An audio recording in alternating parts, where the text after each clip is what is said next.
It has been 15 years since Michael Jackson went away, and ever since then, his existence has been controversial in the same manner that his life was controversial.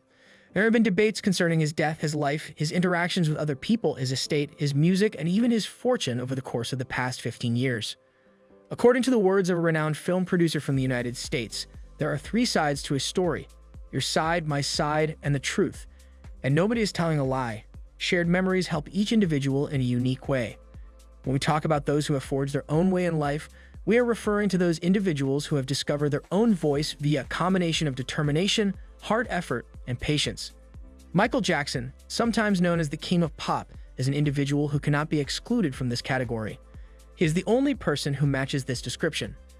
Jackson was able to build his legendary empire not just via his own talent, but also by the meticulous choices he made over his musical career, which led to his meteoric rise to fame in the 1980s. However, Jackson's path to success was not without its challenges, which is how this story begins, much like the stories of so many other self-made men before him. Jackson was raised in a large family in a low-income neighborhood of Gary, Indiana, similar to how Benjamin Franklin was raised. Jackson, one of 10 children, had a difficult time finding a way to express himself on his own. On the other hand, Michael Jackson's brothers, under the leadership of their father Joe Jackson, established the Jackson 5, which began to display Michael's abilities as a singer at a very young age. At the same time that Franklin was an indentured slave, Jackson was also in some senses a slave. In the beginning of Franklin's voyage, he was an indentured slave to his brother. While working in his brother's printing machine, Franklin was subjected to harsh and tyrannical treatment. Franklin was forced to flee an abusive situation that was created by his brother, who would occasionally cause him physical harm. In a similar manner, Jackson, who was directed by his father, lived in constant terror of Joe Jackson's fury and exerted as much effort as he could to avoid being abused. Jackson was well aware that in order to achieve success, he needed to separate himself from his family and focus on utilizing his artistic abilities in order to achieve popularity. Henry Clay, the person who first used the term self-made man, described these individuals as enterprising men who give whatever wealth they possess by being patient and diligent through their own efforts. Jackson grasped this term in many ways because he was aware of the money and success he had achieved while being a member of the Jackson 5, yet he made the decision to risk everything in order to pursue a solo career. After that, Jackson released a number of records, including Off the Wall in 1979, which garnered a certain amount of attention. However, the moment when Jackson joined forces with Quincy Jones was the moment that marked the beginning of a new chapter in his journey. Jackson and Jones collaborated to create the album that became the best-selling album of all time, Thriller, which quickly elevated Michael Jackson from the rank of celebrity to that of icon. In a number of respects, Jackson's record was the most astute business decision he had ever made in his career. Every single track on that album was carefully crafted with the intention of creating a sound that practically everyone could sing along with and get down to. On the album Thriller, he even managed to convince Paul McCartney, one of the most famous white musicians of all time, to do a duet with him. It was demonstrated that a black voice could be iconic through the use of Jackson's album, which became a top hit after top hit after top hit was aired on the radio. With his daily, the Pennsylvania Gazette, Benjamin Franklin, in a manner that was analogous, recognized the concept of appealing to a large number of people. Runaway America is a book written by David Waldstreicher. In it, Waldstreicher argues how Benjamin Franklin was successful with his newspaper because it spread crucial information between participants in translocal markets. This made the newspaper interesting to a large number of people who moved over different boundaries. Jackson and Franklin were able to capitalize on this opportunity because they had a deep understanding of the role that the self-made man plays in society.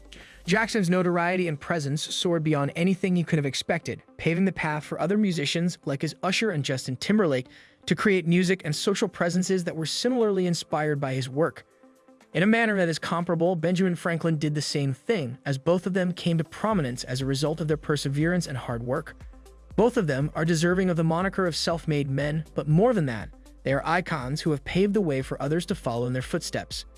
What is the total amount of money that Michael Jackson has made since his death in 2009? Not only are the statistics staggering, but they are also something to behold.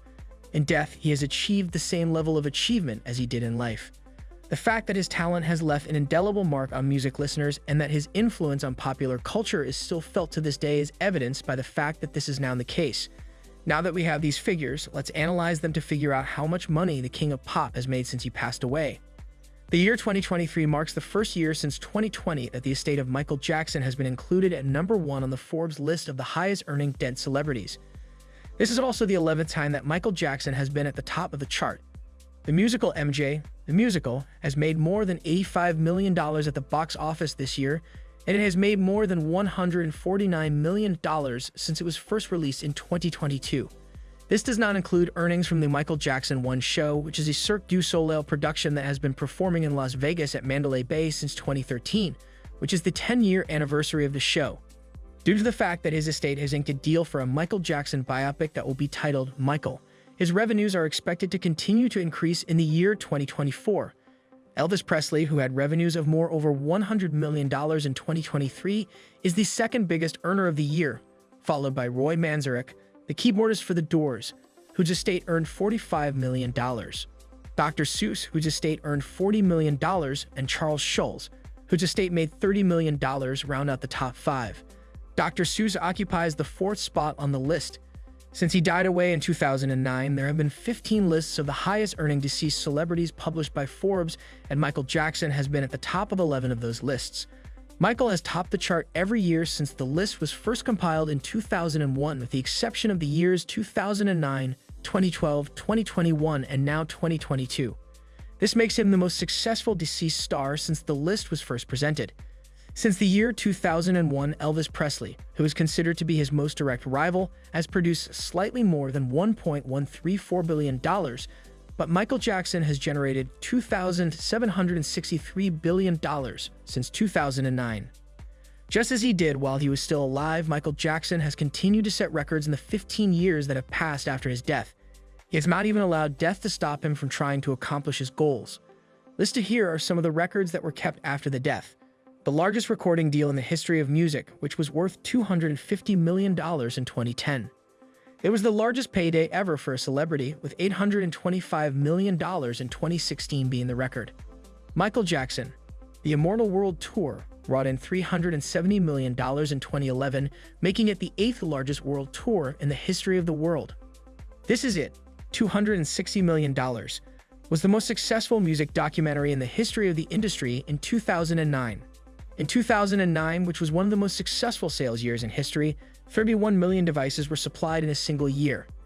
In the same way that there has been no scandal, rumor, or legal dispute that has undermined the interest of the record-buying public in the King of Pop, there has been no such thing throughout his lifetime.